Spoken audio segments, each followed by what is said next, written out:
सैमपुर के कुकरा गांव में मंगलवार को हाईटेंशन बिजली लाइन का तार टूटकर ट्रांसफार्मर पर गिर गया। इस दौरान ट्रांसफार्मर से जुड़े कनेक्शन वाले करीब 6 घरों में करंट दौड़ गया। करंट की चपेट में आने से कई लोग झुलसकर घायल हो गए, साथ ही घरों में लगे बिजली उपकरण भी जल गए। करंट के कारण एक परिवार के मां बेटी सहित 3 लोग बुरी तरह झुलस गए, जिनको कस्बे के सामुदायिक स्वास्थ्य केंद्र में भर्ती कराया गया, जबकि मामूली झुलसे लोगों को गांव में ही प्राथमिक इलाज देकर छुट्टी दे दी गई। ग्रामीणों ने बताया कि कुकड़ा गांव में स्कूल के पास माइनर के किनारे हाईटेंशन लाइन का तार टूट गया, जो वहां लगे ट्रांसफार्मर पर गिर गया। इस दौरान ट्रांसफार्मर से जुड़े करीब 6 घरों में बिजली उपकरण जल गए, साथ ही घरों में करंट फैल गया, जिससे करंट की चपेट में आने से अंजलि पुत्री मुकेश और अंजलि की मां मीना और मुन्नी बुरी तरह झुलस गए। गंभीर रूप से झुलसे मां बेटी और एक अन्य को कस्बे के सामुदायिक स्वास्थ्य केंद्र में इलाज के लिए भर्ती कराया। जयपुर में 29 जून को राजस्थान ग्रैपलिंग संघ के तत्वावधान में आयोजित राज्य स्तरीय 8वीं ग्रैपलिंग कुश्ती प्रतियोगिता में धौलपुर के खिलाड़ियों ने झंडे गाड़ दिए। इस प्रतियोगिता में धौलपुर ने 1 गोल्ड मेडल, 5 सिल्वर मेडल एवं 2 ब्रॉन्ज मेडल जीते। राजस्थान के 12 जिलों के 245 खिलाड़ियों ने इस प्रतियोगिता में भाग लिया। जिला ग्रैपलिंग संघ के कोच ऋषि मौर्य ने बताया कि धौलपुर ने जयपुर में आयोजित राज्य स्तरीय ग्रैपलिंग प्रतियोगिता में तीसरा स्थान प्राप्त किया है। धौलपुर की बेटी पूनम गोस्वामी पुत्री राकेश गोस्वामी ने गोल्ड मेडल जीता। वहीं धानी पवरिया, कृष्णा डोला, आदित्य शर्मा, हरेंद्र शर्मा एवं प्रिंस विश्वास ने रजत पदक पर कब्जा जमाया एवं कांस्य पदक अर्जुन परमार और दीपक गुर्जर ने जीता। टीम मैनेजर मंजू सेंगर रही। उन्होंने बताया कि धौलपुर टीम ने शानदार प्रदर्शन किया और कोच ऋषि कुमार मौर्य को बेस्ट कोच अवार्ड से भी सम्मानित किया गया। धौलपुर टीम के शानदार प्रदर्शन पर ग्रैपलिंग संघ के संरक्षक व युवा नेता विवेक सिंह बोरा ने धौलपुर पहुंचने पर खिलाड़ियों का जोरदार स्वागत किया। इस अवसर पर बोरा ने धौलपुर जिले की 200 छात्राओं को मार्शल आर्ट सिखाने के लिए गोद लेने की घोषणा की।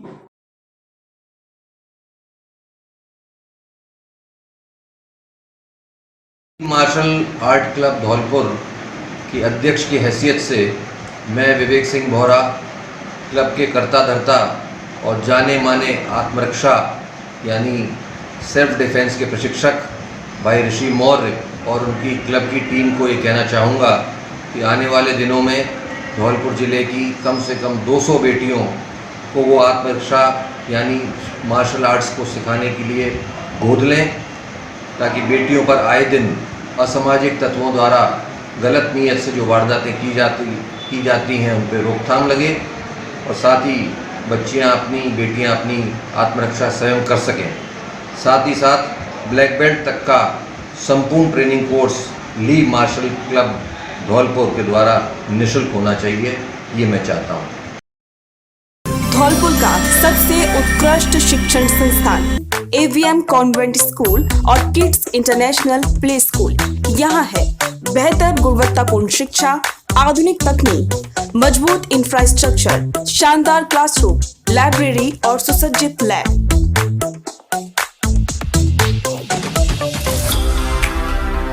अनुशासित वातावरण और स्काउट, NSS और NCC की सुविधा। AVM कॉन्वेंट स्कूल केवल शिक्षा ही नहीं बल्कि बच्चों में संस्कार गढ़ता है।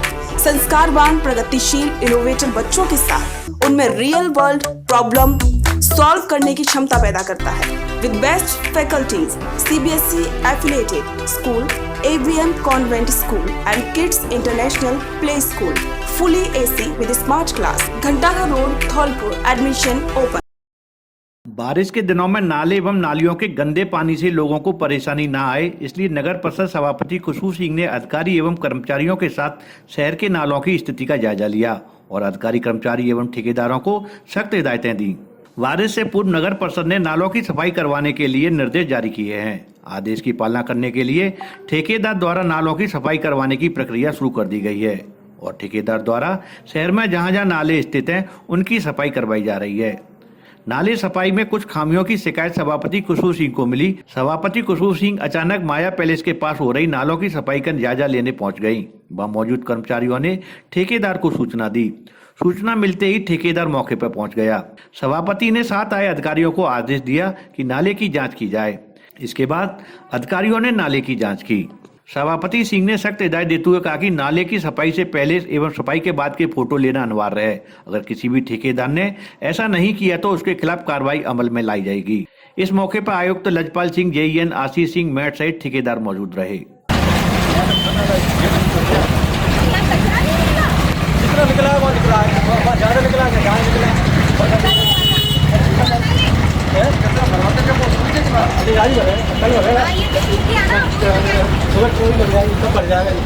अब ज्यादा निकला उधर तो बहुत धौलपुर के कोतवाली थाना क्षेत्र में 16 मई को नाबालिग लड़की के किडनैप मामले में पुलिस को सफलता मिली है। पुलिस ने सोमवार देर शाम रेलवे स्टेशन से नाबालिग को डिटेन कर लिया है। पुलिस ने नाबालिग को बाल कल्याण समिति के सामने पेश किया, जहां 164 के बयान के लिए सखी सेंटर भेज दिया गया। बयान के लिए नाबालिग को बुधवार को कोर्ट में पेश किया जाएगा। नाबालिग के बयान लेने के बाद पुलिस मामले की आगे की कार्रवाई करेगी। जानकारी के अनुसार 16 मई को कोतवाली थाना क्षेत्र में रहने वाले एक पीड़ित ने मामला दर्ज कराया था। उसने रिपोर्ट में बताया कि उसकी बेटी की शादी फरवरी महीने में हुई थी। शादी के बाद कुछ दिनों पहले उसकी बेटी घर आई हुई थी। 16 मई को सामान लेने बाजार गई। इस दौरान 5-6 बदमाश उसकी बेटी को किडनैप करके ले गए। मामला दर्ज होने के बाद से पुलिस नाबालिग की तलाश कर रही थी। सोमवार देर शाम पुलिस को नाबालिग के रेलवे स्टेशन पर होने की सूचना मिली। इस पर पुलिस मौके पर पहुंची और नाबालिग को डिटेन कर लिया। धौलपुर में बाड़ी रोड पर नवनिर्मित मेडिकल कॉलेज में एक युवक ने शराब के नशे में साथी युवक का गला रेतकर हत्या कर दी। हत्या की सूचना पर पुलिस मौके पर पहुंची और घटना स्थल का मुआयना किया। इसके बाद सबको जिला अस्पताल की मोर्चरी में रखवाया। पुलिस ने युवक को गिरफ्तार कर लिया है और उससे पूछताछ की जा रही है। सीओ सिटी प्रवीण महिला ने बताया कि बाड़ी रोड स्थित मेडिकल कॉलेज में मर्डर की सूचना मिली थी। इस पर पुलिस मौके पर पहुंची तो वह एक कमरे में मजदूर का शव मिला। पड़ताल करने पर पता चला कि पश्चिम बंगाल के दक्षिण दिनाजपुर जिला के रहने वाले मृतक अनिल पुत्र बुद्धार और सुनील कुमार 2 दिन पहले ही मेडिकल कॉलेज में मजदूरी करने आए थे। मजदूरों के ठेकेदार इब्राहिम ने पूछताछ में बताया कि सोमवार रात को दोनों मजदूर सुनील और अनिल ने शराब पी थी। इसके बाद पुरानी रंजिश को लेकर दोनों झगड़ा करने लगे। उसने दोनों को खाना खिलाने के बाद एक कमरे में बंद कर दिया। रात को सुनील ने कमरे में शीशा तोड़ दिया और साथी मजदूर अनिल का गला रेत दिया। सुबह जब साथी मजदूरों ने कमरे को खोला तो उनको अनिल मृत मिला। सीओ सिटी ने बताया कि आरोपी सुनील को गिरफ्तार कर लिया गया है और उससे पूछताछ की जा रही है।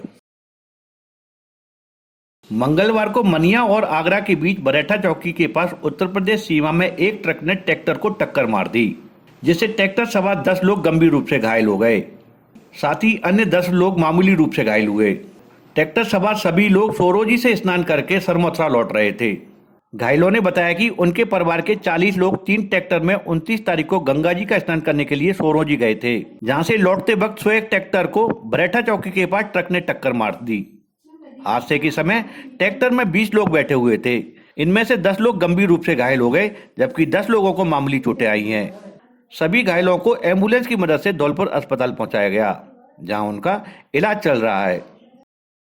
मैं दारा सिंह मेरा, मैं श्री गंगा जी से नाकर के वापस लौट रहे थे तो बरेठा चौकी के पास एक ट्रक वाले ने हमारे ट्रैक्टर और ट्रॉली को पीछे से कुत्ती को टक्कर मारा और हमारी ट्रॉली पलट गई। उसमें करीब 1 दर्जन से ज्यादा घायल हो गए। राजाखेड़ा में मंगलवार सुबह करीब 4 बजे राजाखेड़ा आगरा रोड पर श्रीनगर गांव के पास ईंटों के भरे ट्रैक्टर एवं सोरो गंगा जी से स्नान कर लौट रही श्रद्धालुओं से भरी मैक्स गाड़ी में टक्कर हो गई। हादसे में मैक्स गाड़ी में सवार 22 लोग घायल हो गए। दुर्घटना की सूचना पर थाना अधिकारी अजय सिंह जाप्ते के साथ मौके पर पहुंचे और घायलों को राजाखेड़ा अस्पताल में भर्ती कराया। डॉक्टरों ने 5 गंभीर घायलों को धौलपुर के लिए रेफर कर दिया और शेष घायलों को प्राथमिक उपचार देकर छुट्टी कर दी। थानाधिकारी ने बताया कि मैक्स सवार ग्वालियर के भितरवार तहसील के घाटी गांव के दुआ पास सिमरिया गांव के रहने वाले हैं। सभी सोमवती अमावस्या पर सोरोजी स्नान करने गए थे। लौटते समय यह हादसा हो गया। राजाखेड़ा से बुद्ध सिंह उदैनिया की रिपोर्ट। विश्व तंबाकू निषेध दिवस के अवसर पर नगरपालिका बाड़ी के प्रांगण में समस्त कर्मचारियों को खंड कार्यक्रम प्रबंध देवानंद ने तंबाकू उत्पादों का सेवन नहीं करने की शपथ दिलाई। साथ ही और लोगों को भी तंबाकू का सेवन नहीं करने के लिए प्रेरित करने का आह्वान किया गया। इस मौके पर खंड कार्यक्रम प्रबंधक देवानंद, होतम सिंह, बीसीएमओ कार्यालय पालिका के कनिष्ठ सहायक सुनील यादव, सुमित तिवारी, जोगिंद्र मीणा, तपेश बिदोड़ी, शिवशंकर पचौरी, गोविंद यादव, मनु बिदूड़ी, अमित शुक्ला, नीलम, राधा, रामकुमार कोहली, नत्थी, ओम प्रकाश कुशवाहा एवं रामवती उपस्थित रहीं। बाड़ी से कान्हा शर्मा की रिपोर्ट। धौलपुर जागृति समिति द्वारा तम्बाकू दिवस के अवसर पर इंदिरा रसोई के लाभार्थियों को तम्बाकू से होने वाले नुकसान की जानकारी दी गई। इस अवसर पर सेवानिवृत्त पीएमओ डॉक्टर जेपी गर्ग ने कहा कि तम्बाकू जानलेवा है, इससे हमारे फेफड़े और शरीर के अन्य अंगों में भारी नुकसान पहुंचता है तथा मुख का कैंसर भी हो जाता है। उन्होंने उपस्थित लोगों को तम्बाकू उत्पादों का सेवन नहीं करने की शपथ दिलाई। इस अवसर पर डॉक्टर सौरभकांत सक्सेना ने तम्बाकू उत्पादों के दुष्प्रभाव को विस्तार से बताया। कार्यक्रम में शिक्षाविद दयाकांत सक्सेना, मुकेश सक्सेना, राजू शकरबार, सुनील कुमार, मुन्नी देवी, नारायण सिंह प्रजापति, विशाल माहौर, भारत सिंह, मुन्ना एवं सीमा उपस्थित रहे। जिला विधिक सेवा प्राधिकरण सचिव सुनीता मीणा द्वारा बार एसोसिएशन व चिकित्सा विभाग के सहयोग से बार एसोसिएशन सभागार धौलपुर में अधिवक्तागण व पक्षकारों के मध्य विश्व तम्बाकू निषेध दिवस के अवसर पर विधिक जागरूकता शिविर का आयोजन किया। उपस्थित सभी अधिवक्तागण व पक्षकारों को तम्बाकू, धूम्रपान एवं अन्य नशों के दुष्परिणामों से अवगत कराया। इस मौके पर प्रिंसिपल मजिस्ट्रेट किशोर न्याय बोर्ड श्वेता भारद्वाज, ORW योगेश आचार्य, बाल संप्रेषण एवं किशोर गृह से वरिष्ठ सहायक गोरेलाल एवं कर्मचारीगण उपस्थित रहे।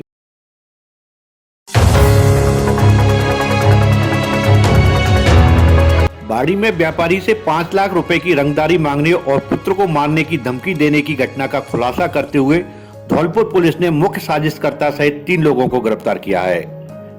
पुलिस अधीक्षक नारायण टोगस ने घटना का खुलासा करते हुए बताया कि बाड़ी के फर्नीचर बनाने वाले कारीगर जावेद खान ने व्यापारी अशोक कुमार मित्तल को कमीशन नहीं देने पर 27 मई को अपने साथियों के साथ मिलकर व्यापारी से मोबाइल और चिट्ठी के जरिए 5 लाख रुपए की रंगदारी मांगी। नहीं देने पर बेटे को जान से मारने की धमकी दी।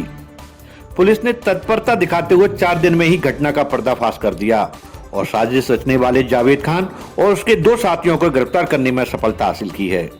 27 तारीख को थाना अधिकारी पहाड़ी को ये सूचना मिली, अशोक मित्तल ने एक लिखित रिपोर्ट दी कि मैं और मेरा बेटा 26 तारीख को जब हमने दुकान खोली तो उस टाइम एक शटर जैसे ऊपर गया तो एक कागज़ की चिट्ठी मिली। उस चिट्ठी को जैसे पढ़ा, उसके अंदर धमकी भरी एक चिट्ठी थी। कहा कि आप 27 तारीख को अगर अपने बेटे को बचाना चाहते हो तो मेरे को किसी ने आपके बेटे को मारने के लिए 2 लाख रुपए की फिरौती दी है। अगर आप उसको बचाना चाहते हो तो मुझे 5 लाख रुपए 27 तारीख को बसेड़ी रोड के फला जगह दे देना, और अगर होशियारी की और पुलिस को बताने का प्रयास किया तो उससे इंतजाम बुरे होंगे। इसकी लिखित रिपोर्ट पे हमने तुरंत गंभीरता से लेते हुए उसकी FIR दर्ज करी। FIR दर्ज करके सबसे पहले ये किया गई, मामले को गंभीरता से देखते हुए उसकी सुरक्षा व्यवस्था तय की। वहाँ पर आर्म्ड मैन हमने उनके दुकान पर उसके घर पे लगाई ताकि कोई अनहोनी नहीं हो, और साइबर सेल के और थाना अधिकारी के नेतृत्व में एक टीम गठित की कि कौन से नंबर से क्या कॉल आया है। चिट्ठी के बाद में एक कॉल भी शाम को उसके पास आया था कि आपको चिट्ठी मिल गई क्या। उसने कहा कौन बोल रहा हूँ, तो मैं चिट्ठी लिखने वाला ही बोल रहा हूँ, और आज इतने बजे, कल इतने बजे आपको ये पैसे देने, नहीं देंगे तो इंतजाम उतने में। तो जिस नंबर से कॉल आया है उसको साइबर सेल के सहयोग से हमने ट्रेस आउट करने के प्रयास किए। साथ ही साथ थाना अधिकारी ने ये भी प्रयास किए कि इसके व्यापारिक रंजिश किस किस से हो सकती है, कौन कौन हो सकते हैं, कौन कौन संदिग्ध व्यक्ति हैं, उनको भी बुला के तफ्तीश करना शुरू किया। जो नंबर यूज हुआ है उस नंबर की डिटेल निकलवाई, उसके ओनर का नाम पता करा, उसको पूछताछ के लिए जो